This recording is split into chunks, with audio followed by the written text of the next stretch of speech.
Money Moves Monday, y'all. I am Chin Richardson, licensed financial professional and host of Money Moves Monday, and I'm so excited for this webinar. As usual, I'm always excited about these, but I'm definitely excited about today. Tax season is upon us, y'all. We're in November right now. January is going to be here before you know it. Do you have your stuff together? Are y'all ready? Are you prepared? If not, it's okay, because today I'm helping you out. Today I am bringing to you tax expert and licensed financial professional Stephanie Favors. She's going to break down this whole tax thing for us today. Welcome to Money Moves Monday, Stephanie. Thank you for that wonderful introduction. It is the season of Thanksgiving and gratitude, so I'm definitely thankful to be here today and to be able to sit in and have this conversation with you, Chien. And I hope that, the things we discuss are beneficial to anyone viewing this. Absolutely. I'm sure they will be. As a matter of fact, I know that. And we just going to jump right in, because that's how I like to do it on Money Moves Monday. Just keep it moving, right? So the first thing I want to ask you, what is a common mistake? What is a common misconception that people have about taxes when they're doing their taxes, or a common mistake that they make, whether they be individual, married, filing separately, jointly, a business? What's a common mistake? I think that a common mistake is just not having a basic understanding about how your tax return is completed. Not understanding the filing statuses and the variables associated with the different filing statuses. Not understanding what tax deductions and tax credits are actually available to you. So many people depend on their tax preparer, if they use a tax preparer, or if they are, a risk taker and decides to do it themselves, they are using software.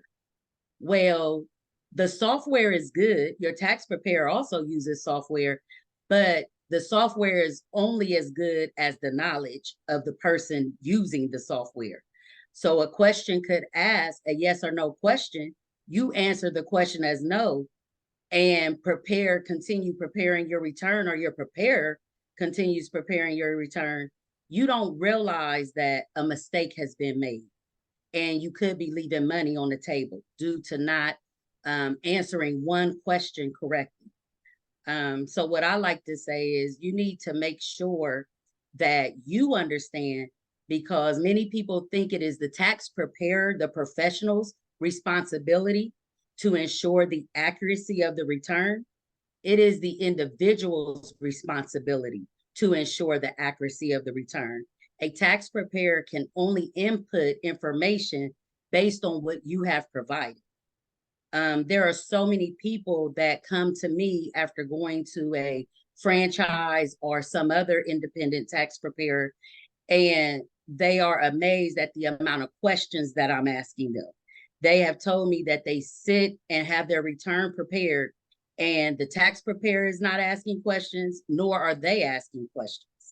So I say one of the biggest things is making sure you have a basic understanding about your taxes when it comes to your filing status, the credits, deductions, and also asking your tax preparer questions. Ask them to explain the lines that are on your tax return. Ask them to explain why the additional schedules are attached to your tax return. Okay, so let's talk more about that. What other types of questions should we be asking our tax preparer? You should, I feel like you should be asking your tax preparer, before you sign your tax return, you should be asking your tax preparer to explain all the line items on your tax return. Ask them to explain the schedules that were used. They should be able to tell you how you qualify for those tax credits or those tax deductions. You should also be able to ask your preparer, it's kind of hard to, but you should be able to ask them, what credits will I qualify for based on the information that I presented to you? Or, they should be asking you additional questions. If your tax preparer is not asking questions, ask them, do you have any questions for me? And when they're explaining the items that on your tax return, if you know you didn't ask any questions and they didn't ask questions of you, then how did they get that information? Where did it come from? You are the informant.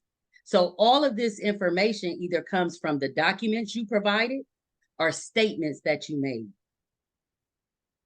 Okay. So once I ask these questions and I'm asking specifically about each line and I'm asking about deductions, how does that help me in the long run?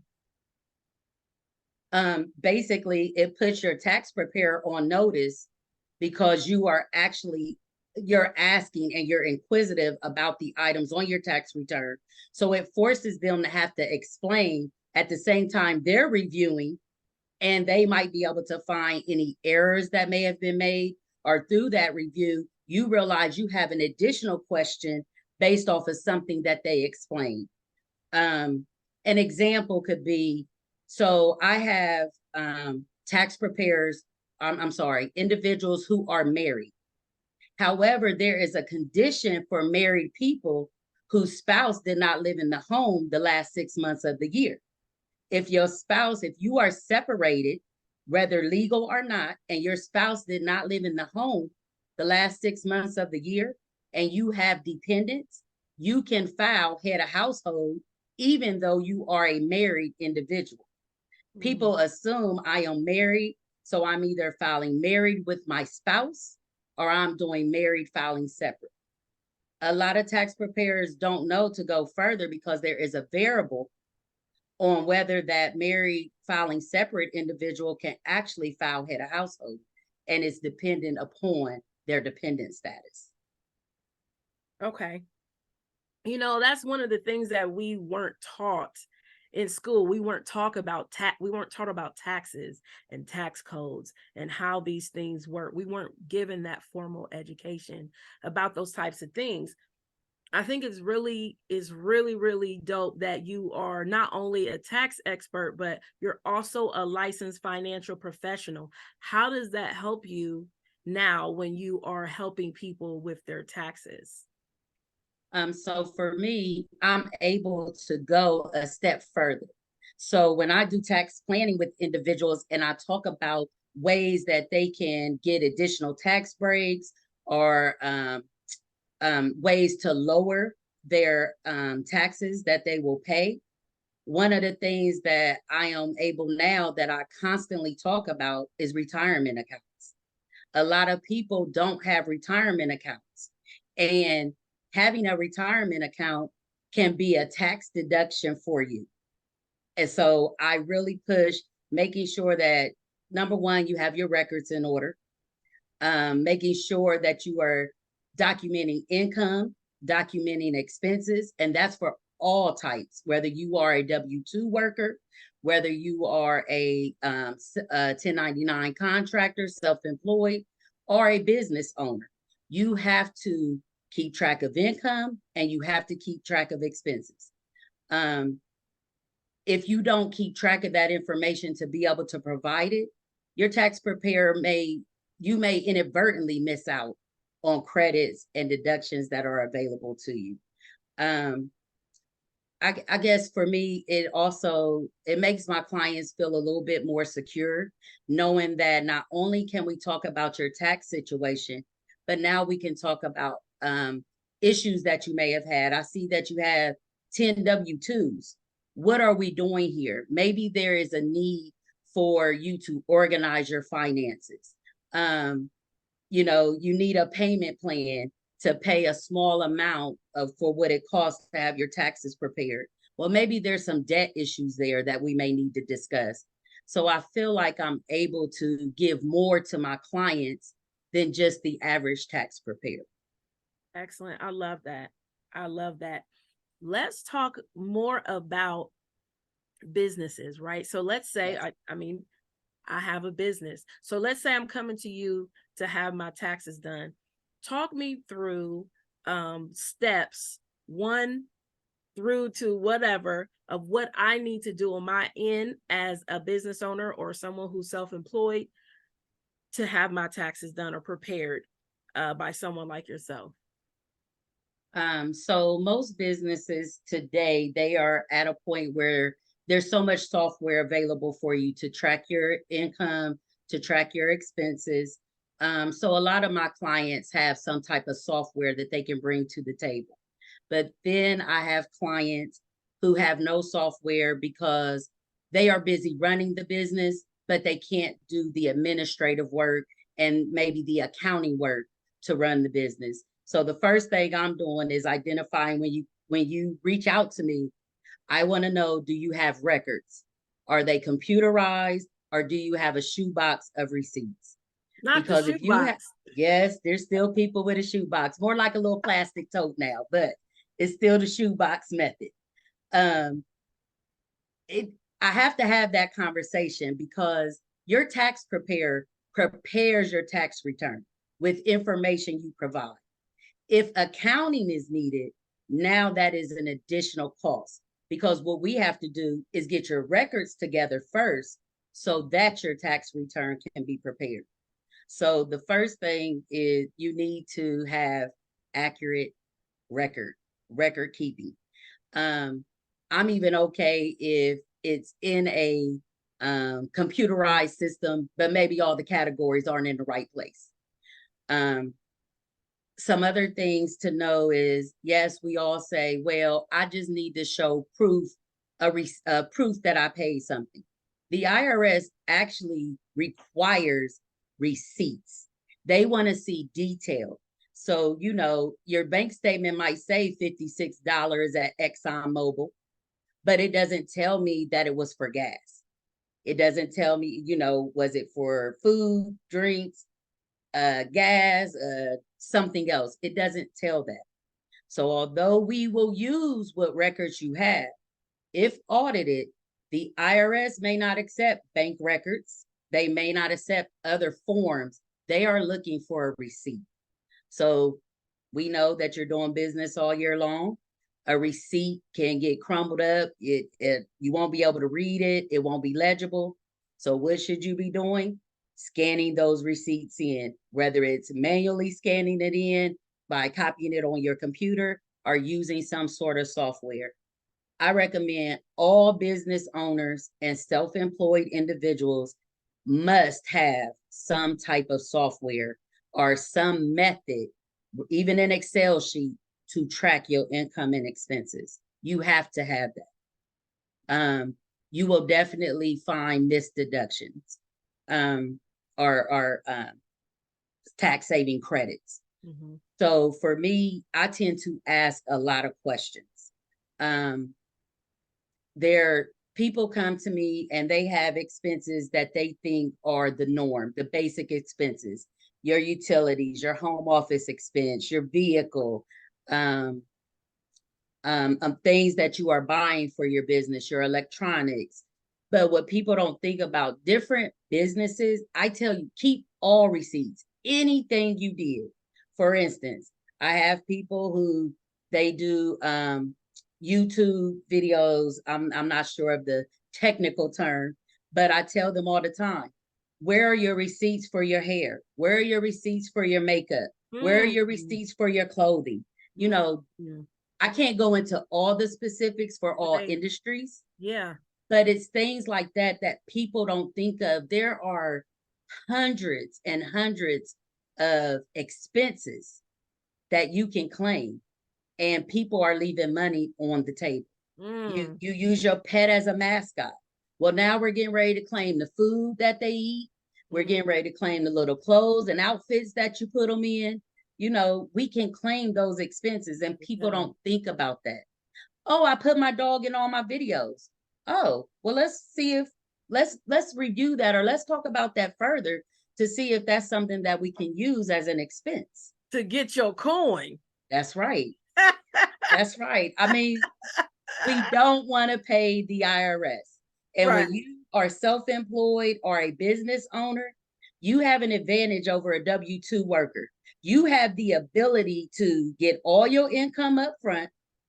and determine how much of that income is going to be taxable to the IRS. Talk that talk, Stephanie. Absolutely. Yes, that's what I'm talking about. I love that. And I love that you put that in there about, W-2 versus 1099s, right? Like, Absolutely. that's something that, I love to talk about, entrepreneurship, right? So I'm glad that you put that in there. This has been amazing. I'm loving this conversation here. I'm loving the things that you have to say. I'm loving the knowledge that you're dropping this evening. This is so on point.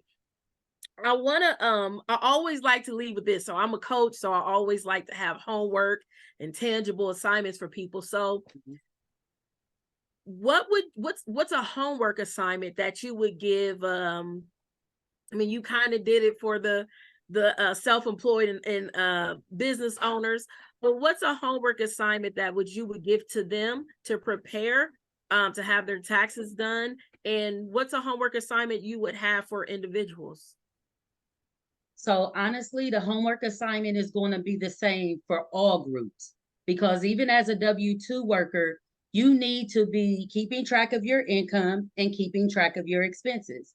W-2 workers, you have the ability to take a standard deduction where the IRS has determined that based on your standard deduction, we're going to give you a certain amount that we're going to deduct off of your income before we identify your taxable income. So you either take the standard deduction or you have an opportunity to take what is called an itemized deduction. Keeping track of your expenses when it comes to your medical, contributions to charity, those types of things can help you be able to determine if an itemized deduction is more tax advantageous for you, because it will take more off of your beginning income than the standard filing. There are variables that go into being able to claim those things, but when you come to the table with me, I want to see both sides. Okay. One of the main things for W-2 filers, if you did not have a major medical expense, and or you do not have a mortgage, so you have mortgage interest, the odds of you using the itemized deduction is slim to none. Most times people who itemize, it is a combination of your mortgage interest, your medical expenses, your contributions to charity or charitable contributions. And in addition to that, it'll be your real estate taxes and also your city and local taxes, a portion of that. Otherwise, if you are not combining all of those things, it is not likely that you will exceed the standard deduction that has already been set forth. So like I said, the homework assignment would be basically the most important part is having your records in order. I have people that come to me. One major thing that I will say, if you do not have an IRS ID Me account, you need to register for an IRS ID Me account. I had a young man who had so many jobs that he did not remember them all. And I specifically said, do you have this account? I did not move forward until he set up that account. Why? Because he had 4 more W-2s that he didn't receive because he had changed his address. Had I filed that return, because he's my informant, this is what he brought. Had I filed his return, he would have had penalties and interest because he didn't claim all his income. Had I applied different deductions or tax credits based on the information I had, he may not have qualified for those tax deductions or those tax credits, therefore increasing his tax liability, increasing his penalties, increasing the interest. So, and that goes across all filers, no matter if you are self-employed, business owner, you have to have all of your records and they have to be accurate. Not having your records can cost you money or it can save you money. So having them can save you, not having them can cost you. It's not 100%, but it can. Okay. It can. Okay.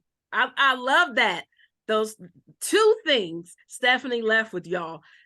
Prepare, make sure you got your records together, and make sure that you have your IRS ID Me account set up and ready Yes. to go. Yes. Thank you. I love those homework assignments. Make sure y'all do that. I will have Stephanie's link if you want to talk more to Stephanie about taxes. If you want to link up with her for preparation, definitely use that link and schedule your appointment with Stephanie. Come back to see me next Monday, y'all, for this Money Moves Monday. Stephanie, thank you so much for being here. You're welcome. You're welcome. Yes, thank you so much. And I will see y'all next Monday. Love y'all, and I mean it.